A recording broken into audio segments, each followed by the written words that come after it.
తెలియజేసుకుంటూ సమయం తక్కువగా ఉంది కాబట్టి మేము మార్చి 2024 నుండి రిటైర్ అయిన తర్వాత ప్రభుత్వాన్ని మేము వెంటనే డబ్బులు అడగలేదండి. కాంగ్రెస్ ప్రభుత్వం ఇది దృష్టిలో పెట్టుకోవాలి. 18 నెలలు మేము వెయిట్ చేశాము.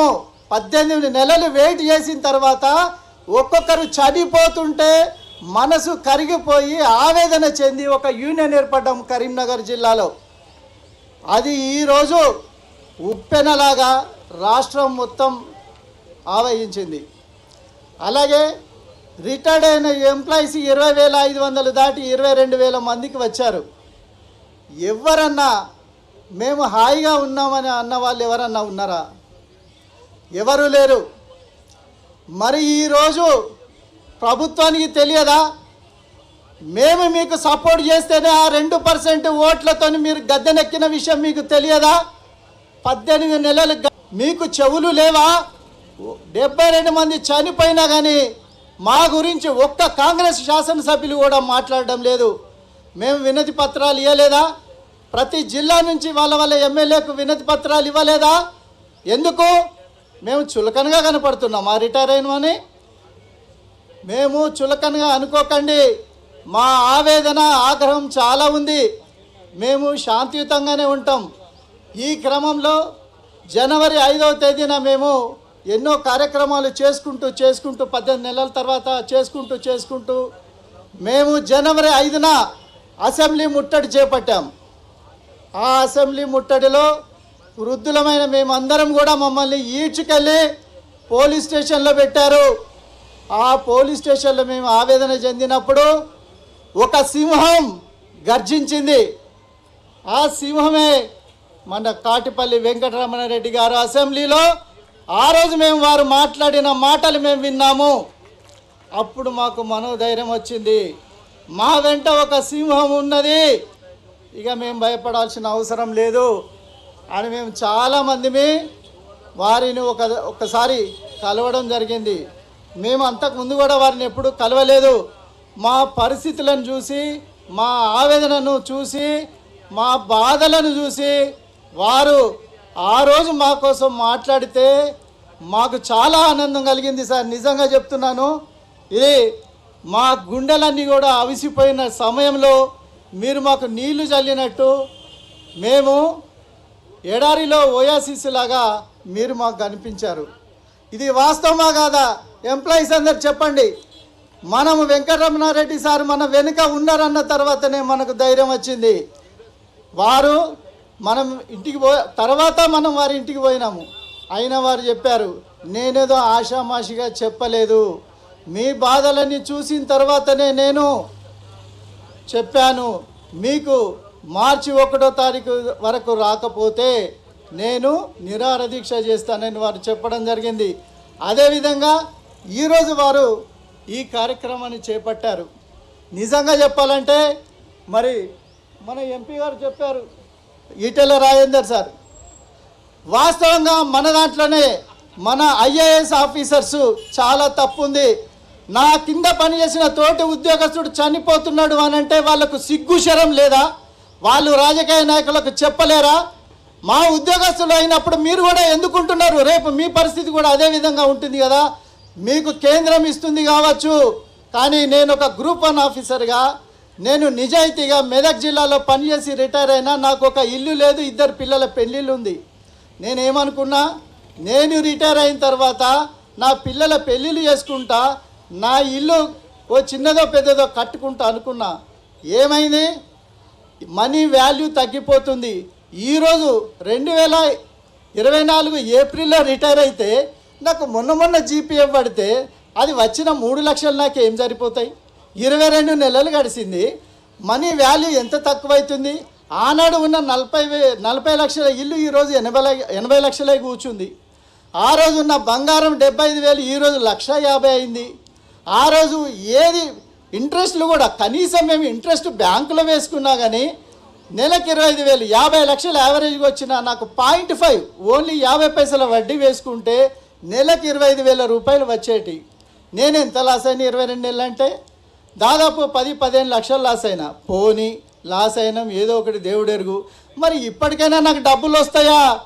నాకు తెలియదు, ఆ వేసే వాళ్ళకి తెలియదు, ఎప్పుడు ఇస్తామో ఎప్పటి వరకు కంప్లీట్ చేస్తామో వాళ్ళకి తెలియదు, మాకు ఎప్పుడు వస్తాయో మాకు తెలియదు. మరి ఆవేదన చెందకుండా ప్రాణాలు పొమ్మంటే ఎందుకు అండి? ఇప్పుడు రిటైర్ అయిన తర్వాత నా బాధలు వేరు. ఉద్యోగం చేసేటప్పుడు ఏదో దులుపుకొని బయటికి వెళ్ళిపోతాం. ఇప్పుడు బిడ్డ అని ఎక్కడికి పోతాం అన్నట్టు ఆ ఇంట్లో దొరకబట్టి మేము ఇంట్లోనే ఉండాల్సి వస్తుంది. ఏదో తప్పించుకొని పోయిన సందర్భాలు కూడా ఎంప్లాయీస్ ఉన్నారు. ఇంట్లో ఉంటారు కదా, కుటుంబ సభ్యులు ఏమంటారు, నీకు రావు, ఆ రాను బొంబాయికి రాను అనే పద్ధతులు ఉంటాయి కదా.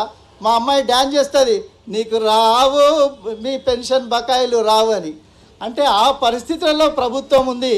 మిత్రులారా, ముఖ్యమంత్రి గారు, మేము ఈరోజు ఏదో బీజేపీ వెనకాల ఉన్నామనే కాదు, ఇంకెవరో ఉన్నారని కాదు, మేము వెయిట్ చేసి వీసీకి వేసారి మా ప్రాణాలు 72 మంది చనిపోయిన తర్వాత కూడా మీరు పాషాణ హృదయమా, మీరు కరుగుతలేరు. బట్టి విక్రమార్క గారి దగ్గర గన్మెన్గానో ఎస్కాట్గానో పనిచేసే ఉద్యోగి కూడా చనిపోతే రాలేదంటే ఇది మీది ప్రభుత్వమేనా? అసలు మీరు ఏమనుకుంటున్నారు? ప్రాణం విలువ అంటే మీకు విలువ లేదా? కాంగ్రెస్ ప్రభుత్వం అంటే ఇంత ఘోరంగా ఉంటుందా? మేమేదో అనుకున్నాం, ఈరోజు తెలుస్తుంది పాలవి నీళ్ళవి విషం ఏది ఉంటుంది అనేది కూడా మాకు తెలుస్తుంది. ఎంత అసహ్యంగానైనా ఎన్ని మాటలు చెప్పైనా గతిని ఎక్కడమే మీరు అని అనుకుంటే చాలా పొరపాటు పడుతున్నారు. ఈ గతి మళ్ళీ మీకు కూడా వస్తుంది. మీరు కూడా గత ప్రభుత్వం వాళ్ళు ఫామ్ హౌస్కి ఏ విధంగా అక్కడికి పరిమితం అయ్యిండ్రో మీ పరిస్థితి కూడా ఆ పరిస్థితి ఎప్పుడో ఒక రోజు వస్తుంది. మీకు పదవి అనేది శాశ్వతం కాదు. ఇదే కాదు, ఎవరైనా ఏ నాయకుడైనా ఎప్పుడో ఒకసారి రిటైర్మెంట్ మీకు కూడా ఉంటుంది. మాకెట్లా రిటైర్మెంట్గా మేమన్నా 40 ఏళ్ళన్నా పనిచేసినాం, 35 ఏళ్ళ పనిచేసినాం, కానీ మీకు 5 ఏళ్ళే ఉంటుంది. ఆ తర్వాత మా ప్రతాపం చూపిస్తాం. మేమేదో యుద్ధం చేయము, మేము చాకచక్యంగా మా ఓటు ద్వారానే నిరూపిస్తాము. మీరు అనుకుంటున్నారు మేము మేధావులమే, కానీ ఈరోజు ఎమ్మెల్యే పదవి 100 కోట్లకు తీసుకుపోయినారు. మేధావి ఎక్కడి నుంచి 100 కోట్లు పెడతాడు? ఒక కార్పొరేటర్ కావాలంటే 1 కోటి రూపాయలకు తీసుకుపోయినారు. డబ్బు ఉన్న వాళ్ళే రాజ్యం ఏలుతున్నారు. ఎవరైతే మళ్ళీ చేసి డబ్బులు సంపాదించి అని అనుకుంటున్నాం, మళ్ళీ వాళ్ళే మనకు పదవులై మా మీద పెత్తనం చెలాయిస్తున్నారు. మాకు తెలివి లేదా? మాకు మేధావితనం లేదా? పెట్టని నిష్పక్షపాతంగా ఎలాంటి డబ్బులు లేకుండా మీరు కూడా ఛాలెంజ్ చేసి ఉండండి. మేము కూడా మాకు రిజర్వేషన్ ఇవ్వండి. మేము కూడా ప్రతి పార్టీలో మాకు కూడా రిజర్వేషన్ ఇవ్వండి. రిటైర్డ్ అయిన ఉద్యోగస్తులు మా సత్తా ఏందో చూపిస్తాం. మేము కూడా గెలిచి చూపిస్తాం. మంచి మర్యాదతోనే గెలుస్తాం. మేమేమి మీలాగా అంటే దాదాపు చాలామంది అనుకుంటున్నారు డబ్బులు ఇస్తేనని. ఎవరో ఒక్కళ్ళో ఇద్దరో గెలిచింది కావచ్చు, కానీ అందరూ కూడా డబ్బులు పెట్టే గెలిచిన శాసనసభ్యులే ఉన్నారు. మరి ఇంకొకటి, ముఖ్యమంత్రి గారు ఏమంటారు, తాను నీకు టెన్షన్గా అంతకుముందు ఇవ్వకపోయేది డబ్బులు, ఈరోజు మీకు ముందే వేస్తున్నాం ఫస్ట్ నాడు అంటారు. మాకంటే ముందు మీరు 31వ తారీఖు నాడు తీసుకుంటారు. ఆ విషయం మీకు తెలుసా? 31వ తారీఖే వాళ్ళకి డబ్బులు పడతాయి, మనకన్నా 1వ తారీఖు నాడు పడుతుంది. అదే గొప్పతనం అనుకుంటున్నారు. మీ గొప్పతనం ఇది కాదండి. మాకు ఏక మొత్తంలో ఇవ్వండి. ఈరోజు నా గ్రాట్యుటీ బిచ్చం ఎత్తినట్టు ఒక 4 లక్షలు ఇస్తున్నావు, ఒకసారి 3 లక్షలు ఇస్తున్నావు. నాకు ఏ పనికి వస్తాయి? మేము ఆవేదనతోని మేము అక్కడికి హాస్పిటల్కి పోతే ఏమవుతుంది తెలుసా? వాళ్ళు ఏ కొంచెం గుండె అని పట్టుకొని పోయినా కానీ మమ్మల్ని చీరుతాను. చీరి ఏం చేస్తున్నారు? స్టంట్స్ వేస్తున్నారు. మళ్ళీ మా దగ్గర 10 లక్షలు దొబ్బేస్తున్నారు. వాళ్ళు ఒక రిటైర్డ్ ఎంప్లాయీ అక్కడ వెళ్ళిండంటే ఒక స్టంట్ అవసరం ఉంటే దానికి 4 స్టంట్లు వేసే పరిస్థితులు ఉన్నాయి ఇప్పుడున్న పరిస్థితులలో. ఇది అర్థం చేసుకోండి ముఖ్యమంత్రి గారు. ఇది మా ఆవేదన. మేము 18 నెలలు ఓపిక పట్టినాం. ఈరోజు వరకు 22 నెలలైంది. మీరు ఆగ్రహం అనుకున్న మంచిదే, మా ఆవేదన అనుకున్న మంచిదే. మాకు వెంటనే మీరు అప్పెట్లైనా చేసి 40,000 కోట్లు, ఇంకో 10,000 కోట్లు చేయండి. చేస్తే ఏం పోతుంది? మేమందరం 25,000 మంది బతుకుతాం కదా. మీకు మీ రియల్ ఎస్టేట్ కూడా ఎక్కువైతుంది కదా. మేము ఇల్లే కొంటామో జాగానే కొంటామో. మాకు ఉద్యోగస్తులకు డబ్బులు ఇవ్వలేదు కాబట్టి ఈరోజు రియల్ ఎస్టేట్ డమాలమన్నది. ఈ విషయం మీరు అర్థం చేసుకోవాలి. మరి ఈ అవకాశం ఇచ్చిన పెద్దలందరికీ కూడా పేరు పేరున నమస్కారాలు తెలియజేస్తున్నా. Thank you sir. ముఖ్యంగా వెంకటరమణారెడ్డి సార్కి అయితే నాకు నిజంగా ఒక దేవుడిలాగా కనిపించిండు. నా జీవితంలో నేను ఈటెల రాజేందర్ సార్ ఫ్యాన్ని. వాస్తవంగా చెప్పాలంటే వారు మాట్లాడేది నేను ప్రతిదీ కూడా వీడియోలో చూస్తుంటా. మీరు రాజకీయ నాయకులు మీరు ఏం మాట్లాడుతున్నారో మేము కూడా అబ్జర్వ్ చేస్తున్నాం. మాకు తెలివి లేక కాదు, తెలివి ఉండి కూడా ఏమి చేయలేని పరిస్థితులలో మమ్మల్ని తోసేసిండ్రు. జనాలను కూడా అదే పరిస్థితులు తీసుకొచ్చింది. కానీ భవిష్యత్తులో మారుతుంది. రిటైర్డ్ ఎంప్లాయీస్ నుంచే మళ్ళీ విప్లవం అనేది వస్తుంది అని ఈ సందర్భంగా తెలియజేస్తూ నేను